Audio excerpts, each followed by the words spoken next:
আসসালামু আলাইকুম। সবাইকে শুভেচ্ছা জানাচ্ছি। মাসুম মাহবুব। প্রিয় দর্শক, শুনতে এবং দেখতে পেলে আমাকে একটু কমেন্ট করবেন।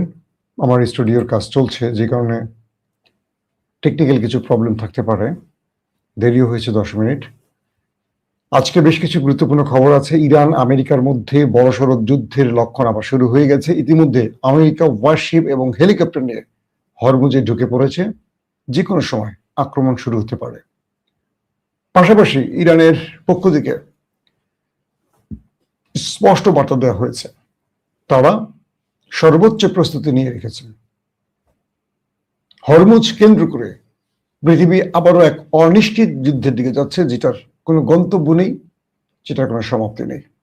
পাশাপাশি মার্কিন আরেকটি যুদ্ধ জাহাজ এই অঞ্চলে প্রবেশের জন্য প্রায় 15,000 কিলোমিটার অতিক্রম করে ঘুরে আসছে ইয়েমেনের ভয়। সবকিছু মিলে কখন ইরানে আক্রমণ দিয়ে আবার লড়াইটা শুরু হতে পারে? দর্শক, অনেকগুলো খবর আজকে দিতে চাই। আপনারা শুনতে এবং দেখতে পাচ্ছেন ক্লিয়ার? কোনো সাউন্ডের প্রবলেম আছে কিনা আমাকে জানাবেন। দর্শক, যে খবরটি দিয়ে শুরু করতে চাই সেটি হলো ইয়েমেন। ইয়েমেন এই যুদ্ধে ইরানের হয়ে দখলদার দেশটিতে হিট করেছিল, আপনারা জানেন। কিন্তু অধিকাংশ মৃত্যুদের মধ্যে বেশি হিট করেছে লেবানন। তবে ইয়েমেন যে ঘোষণাটি দিয়েছে যে তারা বাবুল মান্দাব তারা বন্ধ করে দিবে, কোনো প্রকার এই অঞ্চল দিয়ে কোনো জাহাজ চলাচল করতে দেবে না।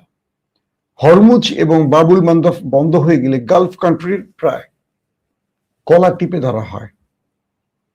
সবকিছু মিলে ইরান এই যুদ্ধের যখন টার্নিং পয়েন্টে আছে, আমেরিকা ইরানকে ফাঁদে ফেলতে নানান রকম চেষ্টা করছে, আলোচনা চালাচ্ছে, আবার সামরিক প্রস্তুতি নিচ্ছে।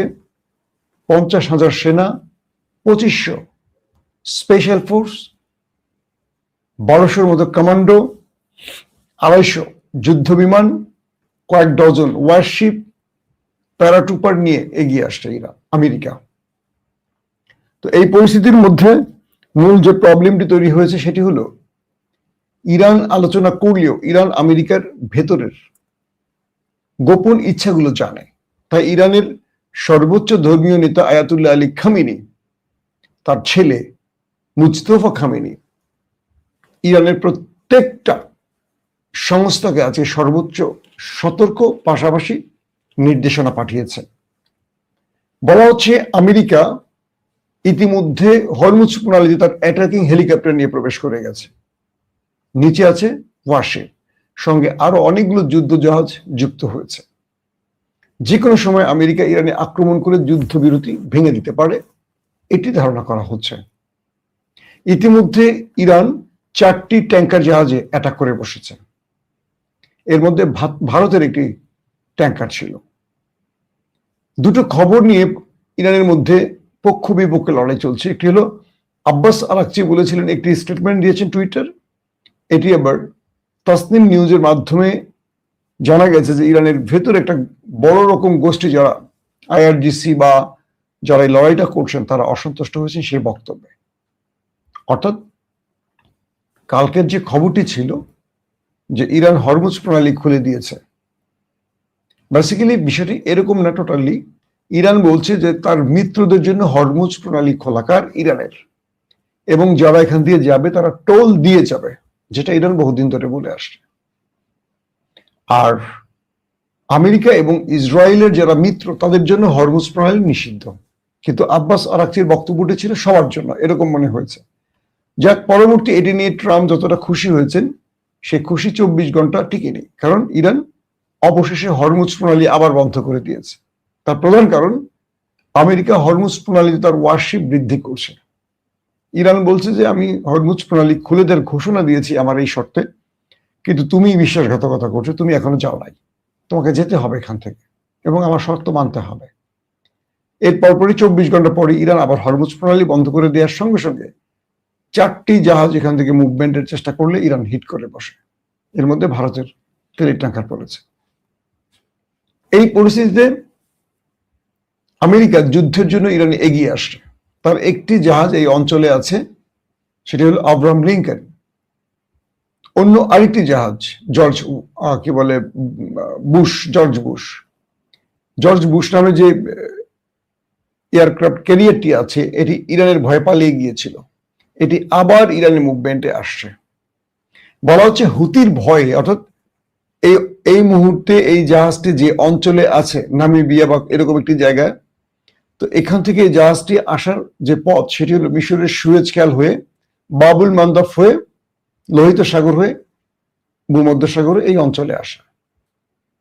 এখানের দূরত্ব হলো 7 থেকে 8,000 কিলোমিটার। ক্লিয়ার? কিন্তু এই জাহাজটি ইরানের মিত্র ইয়েমেনের ভয় এই অঞ্চল, অর্থাৎ ইরানের সাথে যুদ্ধের জন্য এই অঞ্চলে আসছে পুরো আফ্রিকা ঘুরে, আফ্রিকার দক্ষিণ অঞ্চল হয়ে ঘুরে এটি যাচ্ছে জিব্রাল্টার প্রণালী যেটা আমরা বলি জিব্রাল্টার প্রণালী, সেখান থেকে এটি আসবে আটলান্টিক হয়ে এটি আসবে ভারত মহাসাগর, তারপর হরমুজ বলি বা পারস্য সাগর বলি এই অঞ্চলে ইরানের সাথে লড়তে আসবে। এখানের দূরত্ব হয় প্রায় 14 থেকে 15,000 কিলোমিটার। কোথায় 7 থেকে 8, তার পুরো ডবল মার্কিন এই ভয়ঙ্কর এয়ারক্রাফটটি মানে রণতরীটি আসছে এখন ইরানের সাথে লড়াই করতে। প্রথম প্রশ্ন হলো, যে দেশটির রণতরী ইরানের সাথে লড়াই করতে আসছে, যেটি এক হুতি বাহিনীর ভয়ে, মানে যারা হুতি বাহিনীর ভয়ে 8,000 কিলোমিটার উল্টা ঘুরছে, যেটি বাবুল মান্দাব দিয়ে ঢুকতে পারেনি, সুয়েজ খাল হয়ে বাবুল মান্দাব দিয়ে লোহিত সাগর আসার সাহস করছে না, সেই জাহাজটি পুরো দক্ষিণ মানে কি বলবো আফ্রিকার দক্ষিণ অঞ্চল হয়ে জিব্রাল্টার প্রণালী ঘুরে এটি আটলান্টিক সাগরে ঢুকে সেখান থেকে ভারত মহাসাগরে ঢুকে এই অঞ্চলে আসবে, অর্থাৎ 7-8,000 কিলোমিটারের জায়গায় প্রায় 15-16,000 কিলোমিটার অতিক্রম করতে হচ্ছে, ডবল পুরো।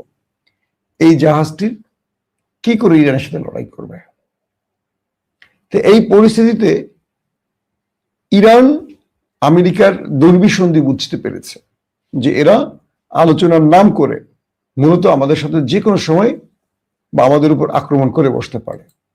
তো এই চিন্তা মাথায় রেখে ইরানের সর্বোচ্চ নেতা আয়াতুল্লাহ খামেনির ছেলে মুস্তফা খামেনি IRGC, ইরানের সেনাবাহিনী, ইরানের নেভাল টিম, ইরানের এয়ারফোর্স, আদার্স বাহিনীগুলোকে নির্দেশ দিয়েছেন যুদ্ধের জন্য এবং বলছেন যে আপনারা প্রত্যেকে প্রস্তুতি নেন, আবার যুদ্ধ শুরু হচ্ছে এবং আমেরিকাকে হরমুজ থেকে বিতাড়িত করতে হবে। ইতিমধ্যে বলা হচ্ছে যে বিভিন্ন জায়গায় মিসাইল লঞ্চারগুলো রেডি করা হয়েছে, মিসাইল সেট করা হয়েছে। জাস্ট IRGC সর্বোচ্চ নেতা মুস্তফা খামেনির নির্দেশ পেলেই হরমুজ প্রণালীকে টার্গেট করবে, অর্থাৎ হরমুজে যে মার্কিন কয়েক ডজন ওয়ারশিপ এসছে সেগুলোকে টার্গেট করা হবে। তার মানে আমরা এক বাক্যে বলতে পারি যুদ্ধটা আবার শুরু হতে যাচ্ছে, যেটা আমরা চাচ্ছি না, কোনোভাবেই আমরা চাই না যুদ্ধটা শুরু হোক, কিন্তু আবার হতে যাচ্ছে। এরই মধ্যে ট্রাম্প পাগলা নতুন করে ইরানকে আবার হুমকি দিয়েছে, ইরানও পাল্টা হুমকি দিয়েছে। ইরানের পক্ষ থেকে বলা হয়েছে আমেরিকার জন্য ইরান হবে কবর, আমেরিকাকে আমরা ওয়েলকাম জানাচ্ছি। মার্কিন সামরিক বিশ্লেষকরা বলছেন ইরান আমেরিকার সবচেয়ে বড় ধাক্কাটা দিতে পারে। কি রকম? বিশ্লেষণগুলো আসছে এরকম যে আমেরিকা এই অঞ্চলে কমান্ডো বাহিনী ঢোকাবে এবং সেই কমান্ডো বাহিনীর পরিণতি কি হতে পারে তার একটি সিমটম তারা বলছে ইস্পাহানের কথা। কি সেটি? সাম্প্রতিক অর্থাৎ যে যুদ্ধটা শেষ হলো 40 দিন শেষে, তার কদিন আগেই আপনারা দেখেছেন যে আমেরিকা বিশাল সামরিক বহর নিয়ে কমান্ডো বা স্পেশাল ফোর্সকে ইস্পাহান অঞ্চলে পাঠিয়েছিল ইউরেনিয়াম চুরি করার জন্য বা লুট করার জন্য। ইরান পুরো বিষয়টি জানত এবং ইরানকে বলা হলো যে তারা পাইলট উদ্ধারে অভিযান চালাচ্ছে, কিন্তু ইরান একসঙ্গে 3টি বিষয় প্রস্তুতি রেখেছিল। 1, পাইলট উদ্ধার; 2, তার ইউরেনিয়াম চুরি; 3, তার গুরুত্বপূর্ণ কোনো ব্যক্তির অ্যাসাসিনেশন। 3টিকে ইরান একসাথে মোকাবেলা করেছে এবং এখানে ইরান যে কৌশলটি নিয়েছিল যে ইরানের পুলিশ, ইরানের IRGC, ইরানের সেনাবাহিনী, এই 3টি বাহিনীকে তো ইরান রেডি রেখেছে নেভি কি বলে এয়ারফোর্সকে রেডি রাখা হয়েছে। কিন্তু সবচেয়ে ইন্টারেস্টিং ব্যাপারটি হলো যে ইরান এখানে